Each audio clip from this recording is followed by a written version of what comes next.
पशीन के इलाके बोस्तान से गुज़िश्ता रोज लेन देन के तनाज़े पर हाईजैक की गई बस चमन से बरामद कर ली गई है। कोई गिरफ्तारी अमल में ना आ सकी। मजीद जानते हैं डॉन न्यूज़ के नुमाइंदे अब्दुल्ला ज़हरी से। जी अब्दुल्ला ज़हरी, मजीद तफसील बताइएगा इस खबर की।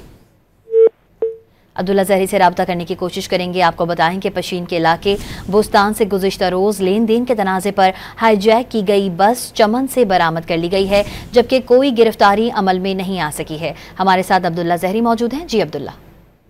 जी बिल्कुल, जिले पशीन के इलाके बोस्तान जहाँ पे नामालूम अफराद ने गुज़िश्ता रोज एक प्राइवेट कंपनी की एक बस को हाईजैक किया और इस दौरान अमले को भी अपने कब्जे में लेकर बस को नामालूम मकाम पर मुंतकिल किया। ताम जिले पशीन की लेवीज ने चमन और क्वेटा में 2 मकामात पर गुज़िश्ता शब ही कार्रवाई की, जबकि बस को चमन से बरामद कर लिया, जबकि क्वेटा में कार्रवाई के दौरान जबलनूर के मकाम से ड्राइवर और कंडक्टर को बाजियाब करा लिया। लेवीज हुकाम के मुताबिक कार्रवाई के दौरान कोई भी गिरफ्तारी अमल में नहीं लाई जा सकी। ताम असिस्टेंट कमिश्नर कारिजात अमजा ने बताया कि तनाज़ा लेन देन का हो सकता है, इस हवाले से तहकीकात जारी है, जबकि इस कार्रवाई के लिए मुख्तलिफ मकामात पर मजीद छापे भी मारे जा रहे ताकि मुल्ज़िमान को गिरफ्तार किया जा सके। जी अब्दुल्ला ज़हरी अपडेट कर रहे थे, आपका शुक्रिया।